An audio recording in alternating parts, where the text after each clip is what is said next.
Yo, yo, yo. Welcome to the NS9 Postgame Show. I am your host, Anthony DiNardo. With me, we got Dougie Fresh in the house. Dougie, what's up, guys? how are you doing after today's Pirates 7-3 loss? They were going against a tough pitcher. It was a tough ask. It's disappointing. The offense was anemic. Jackson started out looking like, maybe we could start to believe, and then just like that, lost his control. But this is kind of stuff that happens with young pitchers. We have a lot of young pitchers. We're going to see a lot of this. Hopefully he can improve and build some consistency. Quite frankly, I think I'd prefer to see him in the bullpen. But I think we do that with every acquisition. We want to put him into the bullpen first until he sort of establishes himself. So he's had moments tonight. Just, walks will kill you. And this is one of the oldest axioms in baseball, and guys continue to just get fined. He tried to, just throw strikes. It's a simple recipe, but Bob Walker, I thought, made a really interesting point when he said that he was pitching more like a reliever. A reliever can't afford to give up a run, whereas, listen, just get out. You give up a sacrifice fly, get a run. Do like Ortiz did, last night. So, hopefully he'll develop that mindset if they're going to keep him in the rotation. There's no reason not to continue to start him the rest of this season. He's shown enough to at least, continue out and as a starter. So that's it. And again, the offense was just anemic. I don't, save that last inning. Nobody could do anything. They just looked awful, passive. Right. To celebrate the news that Andy Haynes is coming back, they all stood there and watched pitches go by to show their solidarity with the philosophy. There you have it. Yeah, I'm with you. You can't harp. Well, no, you can't harp on the offense, but at the same time, we talked going into this series, it's tough pitching. Like, this team's going to have to find ways to score. They've done it, recently. So you might find opportunities. Yesterday, you could say they stole one from Corbin Burns, right? Like, yesterday was a tough matchup as well. They won. It is the first place Brewers. You look at them on paper, the Brewers and the Pirates, clearly there's a better team. Heading into this, you felt like if they won 2 out of 3, that would be a huge win. Probably going to get one. So they got their one win. And you have to look at it that way. Woodruff, he was injured, but he's an excellent pitcher. He's come back from injury. He's pitched pretty well. And today, like you said, like he's a good pitcher, and he showed why. Yeah. The offense wasn't there. They didn't do his job. You can't, like you're saying, like, you can put blame on, obviously you put blame on Jackson. Like, he didn't play well. He didn't pitch well, right? But at the same time, the offense wasn't there to do anything either until the very, very end, when they had some guy in there to throw some innings, and he couldn't do so. And Connor Joe hits a home run and makes it 7-3. And you're like, oh boy, here we go. Right. I'm going to make something interesting. But, back to Andre Jackson, to your point too, I've said I'm intrigued. I still am. Like, after today, seeing the first 3 innings, he had some strikeouts. The hits that he had, very weak contact. And then, like you said, the walks came. Now, I want to say something kind of today with what we heard in the broadcast, people mentioning and saying things on Twitter. This is why you're not penciling in Andre Jackson for like a rotation spot next year. And the talk of that's pretty silly. And this is coming from me, who keeps saying I'm intrigued by him. It's been for a while now. Like, I like what I see out of Jackson. I like the pitch mix. That changeup is still very deadly. But he's only gone more than 5 innings twice so far. Like, there's nothing that you've seen out of him right now to say, oh, starter. Right. Absolutely. Yeah. He's right. He has not anchored a starting position down. He definitely looks like a guy that can come in and give you 3 innings and maybe stretch him out a little, for sure. He like I said, good pitch mix. The ball just comes easy out of his hand. It looks effortless, but there's no way any reasonable, team. Now, the Pirates are not a reasonable team that would pencil him in the rotation. And what they should do is go out and get a bona fide starter on the free agent market or trade market next year, right? If Andre Jackson then beats people out, fantastic, wonderful. But if we are, and you can see the Pirates doing it, and you can see, the rum bunters of the world sort of like, oh yeah, we're gonna roll out there with Oviedo and Andre Jackson, and Skeens will be up on June, and he'll start on opening day, that sort of thing. Like, you can't count on any of that. Oviedo definitely is a spot, in the rotation next year, but I'm not penciling him in as he's here for 5 years and he's our guy. I mean, he's still got some things to prove, right? Right. And, so yeah, but again, you could see the spin coming. You can see another sort of Vince Velasquez, a Trevor Cahill signing, not even a Tyler Anderson signing, and say, oh yeah, but we've got Andre Jackson and we've got Bailey Falter, and we've got, and no, we don't. It was like you guys said on Starbucks yesterday. We've got 2 starting pitchers in that rotation right now. If any of these other guys, if Ortiz, can step up. But again, if Ortiz has 3 more great starts to finish out the season, I'm not ready to pencil him into the next year's rotation, right? I mean, it's encouraging, and it shows there's something there.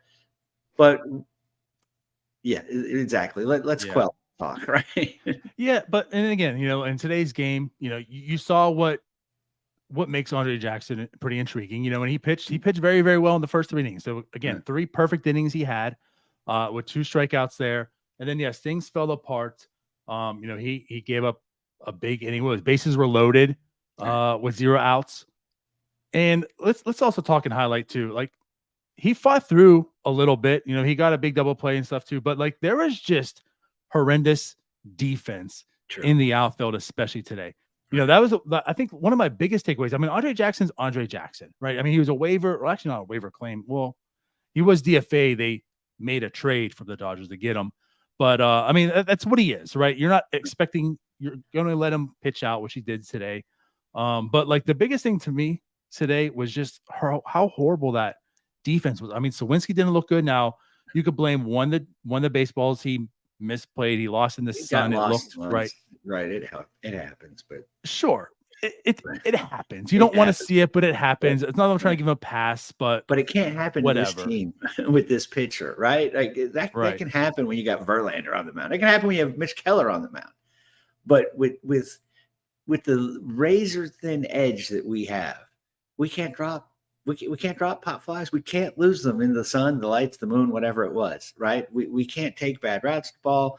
We can't throw it at wrong bases. And you're right, today's defense, and again, the outfield defense in particular, was just awful. Did nobody any favors. Right. No, exactly. So, like I said, I mean, the 4th inning came around, Mark Hanna grounds a double play, but that, scored a run. That was the big double play. Like, that was like, Andre Jackson was fighting. He was doing some of the things needed. Like, even though he pitched 4.1 innings today, had 6 earned runs.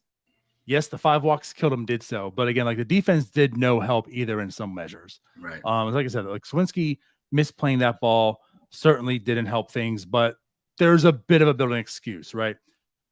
Josh Palacios, I did not find one time, and that ball came to him quite a bit, where he just didn't look terrible. I mean, the routes he took, the catch, simply misplaying and not catching the baseball, like the simplest things of being an outfielder, he couldn't do at any point today. Even the catches he make look awkward. Like, he makes the catch, but I mean, the whole time you're not sure he's going to make it, and then it sort of ends up in his glove, and it's awkward. And you're right. I mean, I know he's built up a little of a Nagowski, folk hero legend here, but it's not there.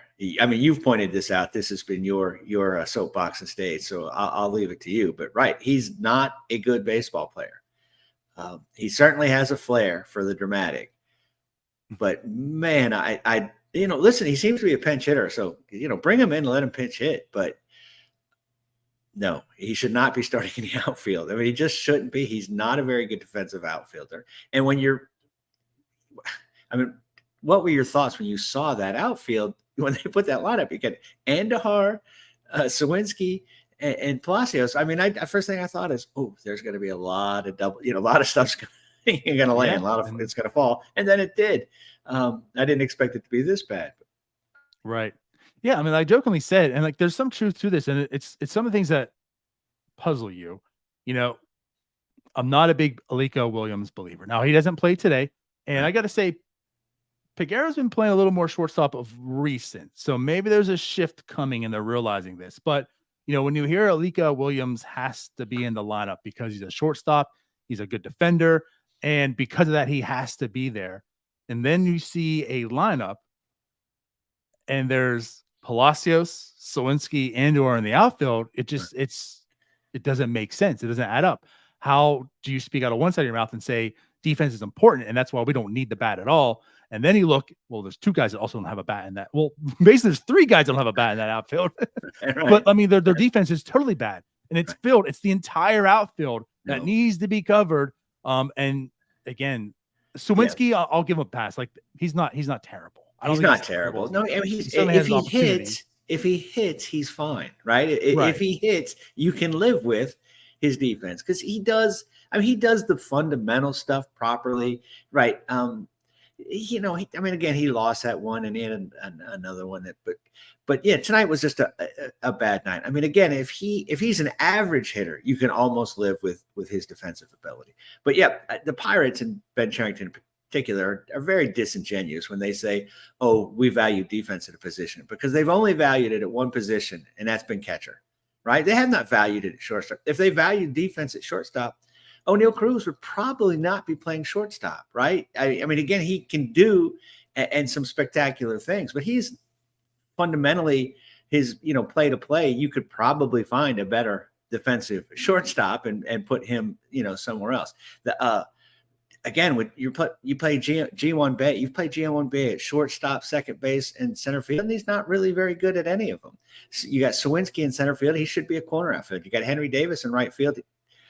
He should probably be a DH at this point. I think he can become a decent outfielder, but you should have probably started that process, before August 1st. So they don't value defense, and it costs them. I mentioned on last night's show that we've been getting decent first base defense this year, and it's made a difference. It does make a difference, right? When your first baseman can pick it, when he can make a play, when he can make a throw, and that goes double, at shortstop, and it's pretty important in the outfield as well. And we, this is not the 1927 Yankees murderers row. We're not going to make up for giving away outs and runs like we do. And so, to me, if you're a small budget team and small market, low budget, you have to, you got to play the fundamentals. You got to be able to play small ball, all this stuff. We play like the Yankees try to play. They got 10 guys that can hit 50 home runs. We don't have any. So it is frustrating to me that their approach is just, philosophically, it's just very frustrating. We don't value defense at all, and then it costs us. And then we'll pick up someone like Alika Williams who cannot hit. Then we'll talk about, well, he's here for the defense. Oh, okay. Yeah. So now it's important today, right? Yeah. But it won't be tomorrow when we put G1B there, right? And again, I just want to point things out. It's not like the defense cost them team. I mean, it certainly is on Andre Jackson's shoulders today. He pitched poorly. Yeah. But again, they didn't do him any favors. And like you mentioned, like they did come back and score 3 runs. I'm not saying there's opportunities, but I mean, that's why it is important. I mean, you want to be fundamentally sound at least. And today's lineup certainly had its warts in that sense. But moving on again. So Andre Jackson pitches 4.1, gives up 6. Thomas Hatch comes in to continue up. Now he does pitch 2.2 scoreless. Right. He didn't look too effective in reality in my mind. I mean, I don't hear what your take is, but 2.2 innings, 4 strikeouts, 3 hits. Again, 1 run, but it wasn't earned. Right. What did you think about Hatch today? He got a couple strikeouts. I'm not intrigued. Right? I don't see anything there. He's not much different than Zastryzny and some of these other guys that we've rolled out. Again, our bull. Whatever. Let him pitch the rest of the year. It's fine. He seems like he can throw a couple innings. He doesn't seem. He doesn't throw gas on the fire, I guess is the best way to look at it. Sure. But, yeah, I mean, my expectations are very low, and in a game like this where I guess he came in, it was was it 6-0 or 5-0 when he game, whatever. It was 5. Right. Yeah. So that's fine. Let him pitch in those situations. I don't have a problem with that. Let him be an opener. But right, I don't see anything there that screams like, oh, this guy has to be part of the bullpen moving forward. Yeah, that's fair enough. That's kind of how I feel with him too. I'm not. You're like the proponent of this. You keep talking. Every time I see your face, all I think about too. I keep throwing the intrigue out there. So I'm going to keep using that as a measuring stick. I'm not intrigued by Thomas Hatch, but like he seems to get the job done more than not so far. And again, so it was 2.2. The 1 run was unearned. He had 4 strikeouts. Like in today too, he had 7 whiffs, like a 37% whiff rate. The sinker, 4 swing and misses, the cutter 2, and the 4-seam 1. It's not that he's terrible, and today, he didn't show that he's terrible, right? But maybe it's just me. Tyler talked that he likes a little bit, with Hatch, I think. I think more down on Hatch. But again, today in today's game, he did what he needed to do. You're talking about he filled that gap. You wanted to get more length out of Jackson. It wasn't there. He needed to be, some of that depth, that long man out of the bullpen. And that's what he provided, 2.2 innings. He did a good enough job. If you want to talk about keeping the game in order, I don't know. Like it was already in reach, 7-0. I don't think it was ever it was pretty much out of reach, but we didn't have to bring in a chance. He allowed it. Pitch, right? Right. Yeah, he didn't get it so bad that we brought in, Piguero to pitch. So sure, but he does. Then of course the ball gets handed over to Hunter Stratton, who makes his MLB debut. He's had a really good second half of the minor leagues this year. He gets and earns. You could say he earned, right? He earned his call up right now. Absolutely. Yeah. He comes in to make his debut. He goes 2 innings, 1 hit, 1 walk, 2 strikeouts. So same question. Like, what did you take from him today? Yeah. He's got some stuff, right? You were talking a very small sample size, but no reason to let him pitch again tomorrow. Or, maybe 2 innings, but let him pitch again soon. This is what is left of this season, right? I've been saying this for 4 years under Cherington. Like, we need answers to some questions, and we don't ever seem to get them. 4 years in, we still don't know who's playing second base. We still don't know who's playing first base. We still don't know. I would like to get some answers here. So, but yeah, Hunter Stratton, it's a nice story. We could use a little feel-good mojo. We had it early in the season with Drew Maggi. So, guy that's, I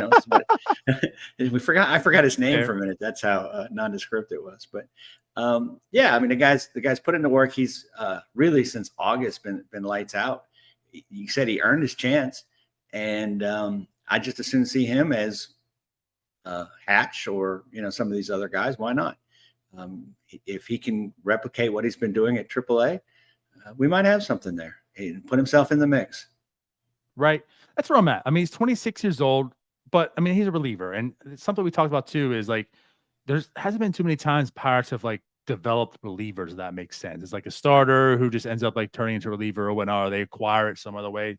Like he's 26 years old, but yeah, his past since August 1st, as you mentioned, a 0 ERA. He's been scoreless, and batters are hitting 0.70 off of him. So like there's some stuff happening down there. He comes up, and today too. So 2 innings pitched. We talk about swing and misses.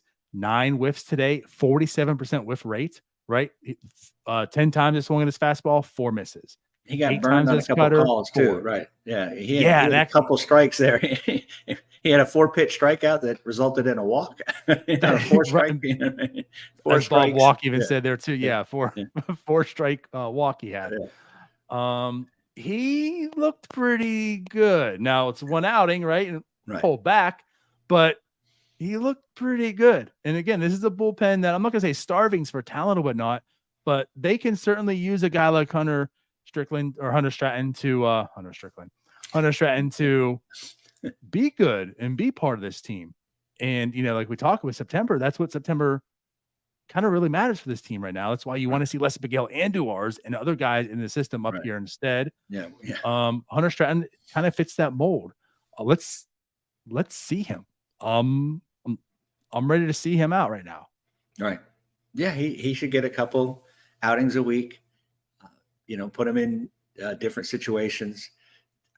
Again, throw him as an opener. Doesn't, just let's see what he can do in different circumstances. Bring him in the 5th, bring him in the 7th, see what happens.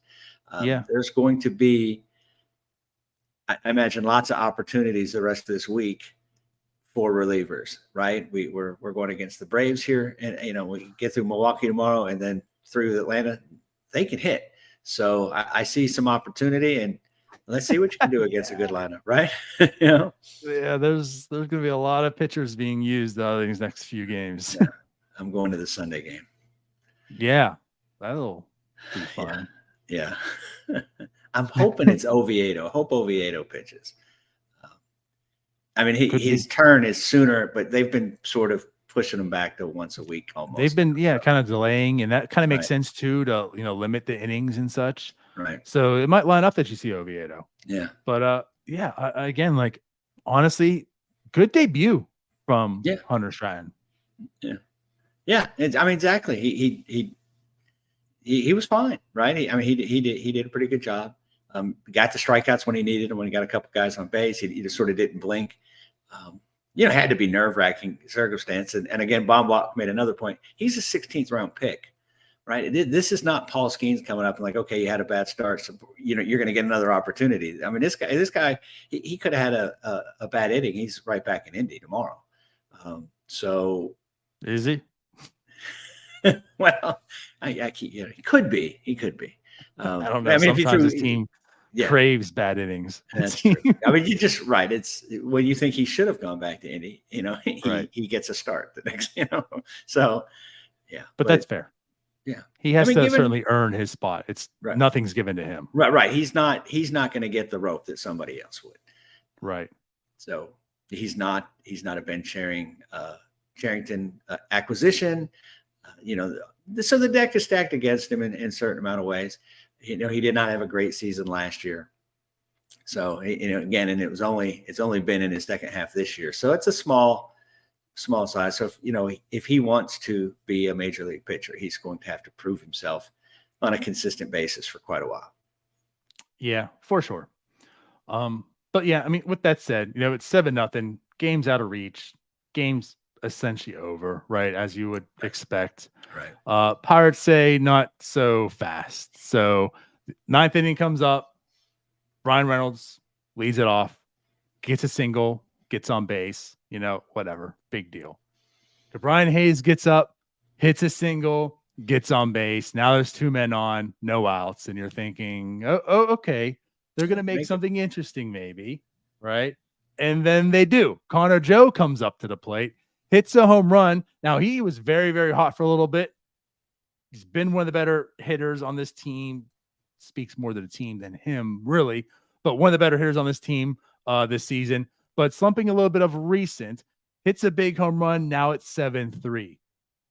No outs. No outs, right. Doug, what's going through your mind at this point in time? I just remembered the rest of the lineup. Come on, Doug. Right. You get excited for a second, then you're like, well, I've got Palacios coming up, and we're not down by 1. I've got Andahar coming up. I've got Jack Sawinski. I was hoping that I think Andy was next, maybe. And so Connor Joe hits the home run. They pinch hit Capra. Yeah, then they make the pitching change. Yeah, well, once they pitch hit Capra, I thought we really got a chance. Yeah, I thought if anyone can fuel, 4 more runs, it's going to be Vinny Capra. Right. So right, so it's Capra, and then I'm hoping just Piguero did get a hit, but Andy didn't, and then of course Palacios and Andahar just do sort of what they do most of the time at the major league level, as much as we'd like to highlight some of the other things they've done. I never I mean, if I was Milwaukee, I wouldn't even got Devin White up. Right? I don't think it had got to that, circumstance there. But,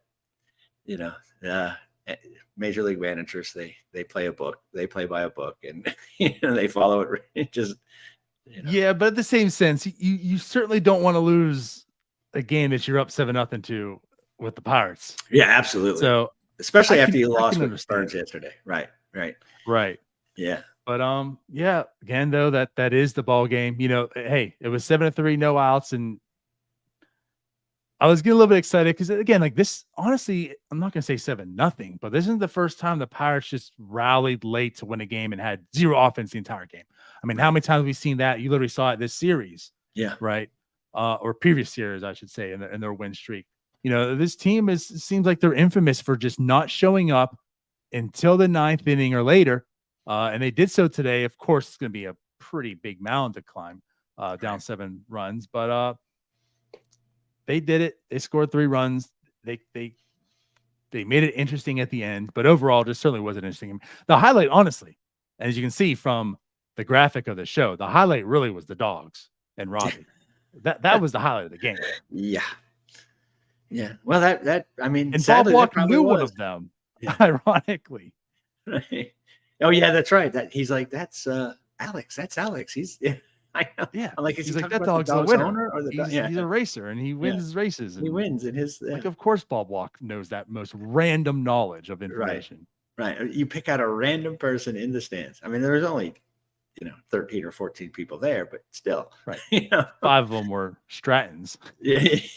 Right. Yeah. So yeah, it was I don't know, pup night. I'm shocked that they have that. That just seems like it's just filled with liability, right?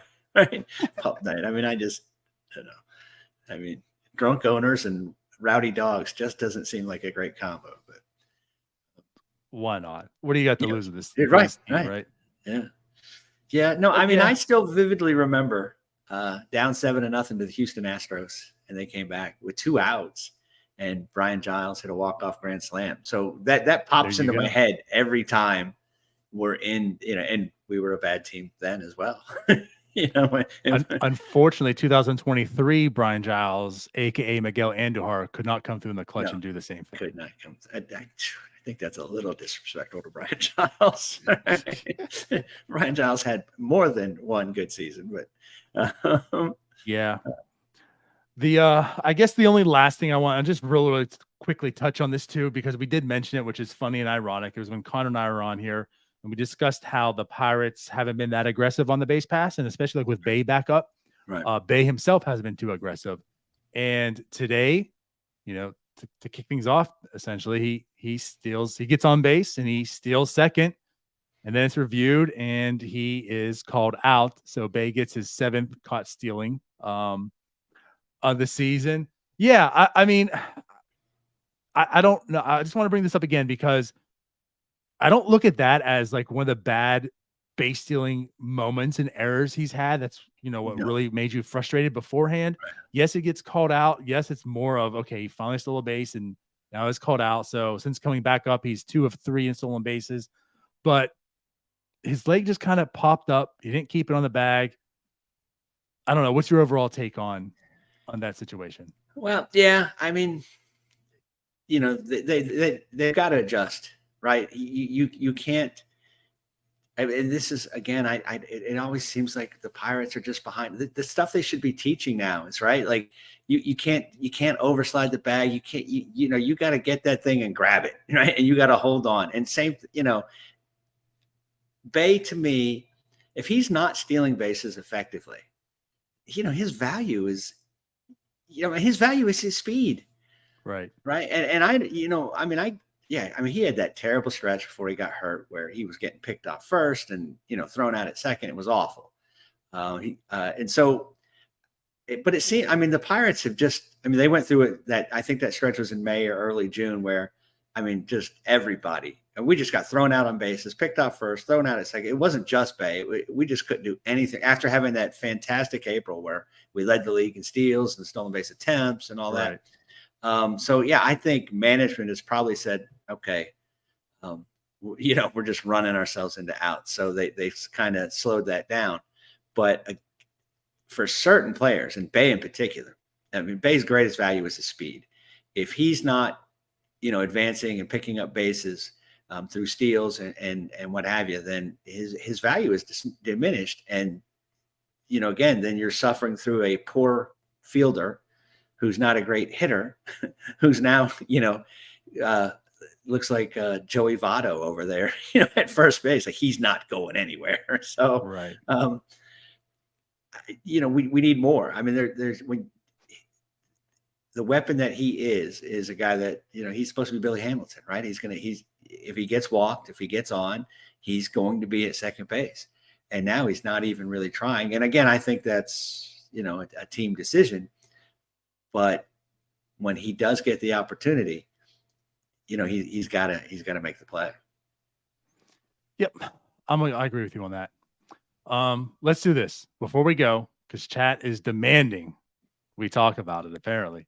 So today it was, I think, blown out, but there was a conversation on 93.7 The Fan with Derek Shelton, and brought up is Andy Haynes coming back?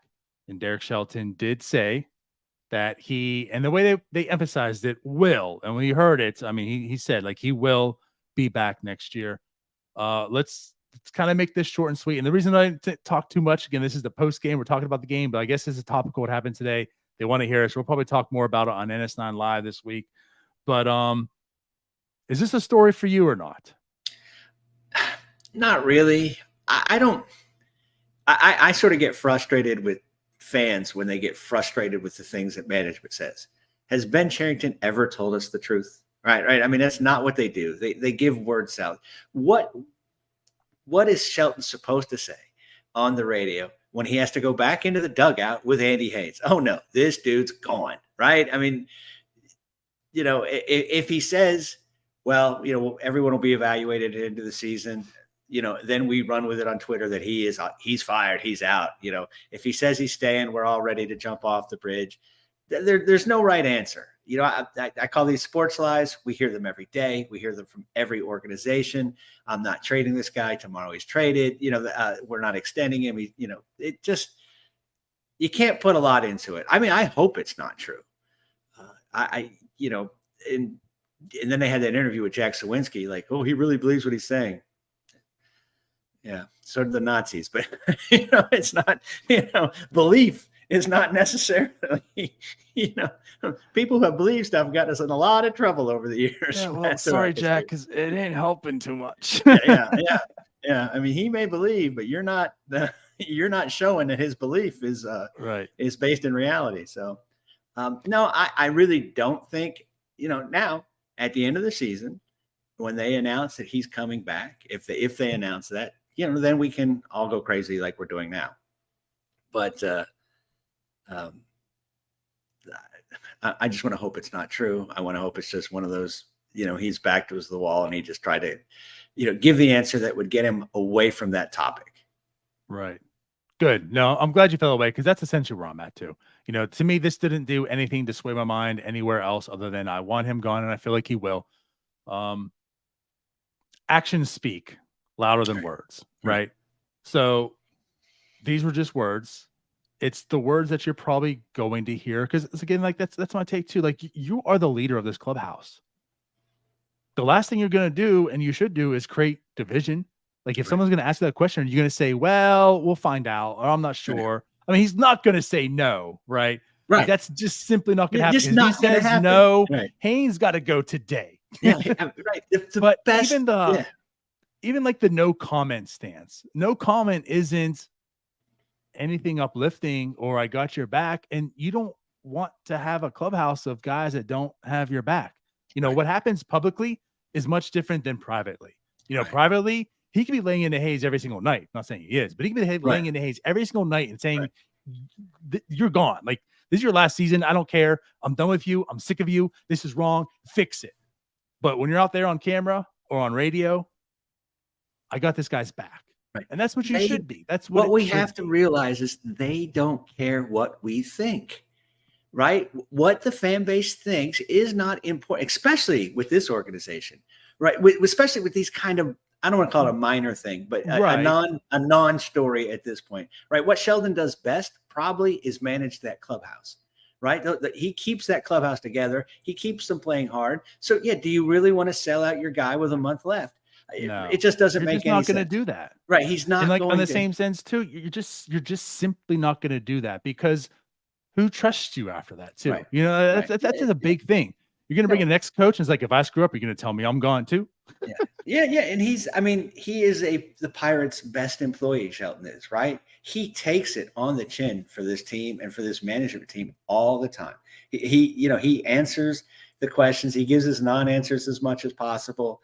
But he supports everything that, the GM is doing. So I don't know, what else would you expect him to say, right? He is our, as of now, he's our hitting coach, right? It's literally why it is a non-story, because Right. no one should take anything from that quote at all, positively or negatively. You take nothing from it. Right. It's words. It's what he's going to say. Yeah. It's what you're trained to say. Yeah, I've long time ago, I learned not to get upset, by GM speak and manager speak. You just, right. Again, they have a whole different perspective, and Bucko Mike, they should care about what the fans think to a point, but they shouldn't be making decisions based on what fans think.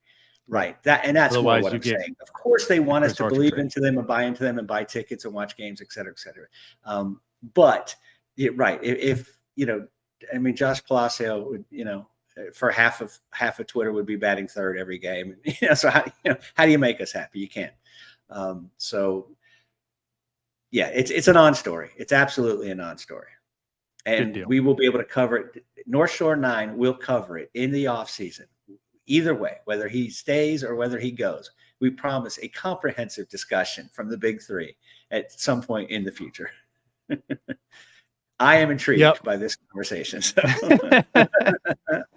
And the last thing I just want to say about it, they said the same thing about Huntington, and he was fired. Right. So there you have it. Yeah, it's right. There's these sort of things. You just have to wait till they happen, or an official word comes that it's not happening. So for sure.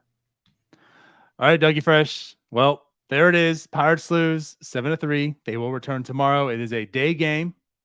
Then, of course, have the off day on Thursday, and they're in Atlanta where you'll be on Sunday. Yes. So we'll have a post game for you tomorrow after the game. And until then, we'll see you later. Thanks, guys. Hey, you all. Thank you for watching. I know we try to provide the most entertaining content that we can, and we'd love to spread it to as many people as possible. So I know it doesn't seem like a lot, but if you could take the 5 seconds to like this video and subscribe to the page, it helps out so much more than you know. Thank you, and let's go Bucks.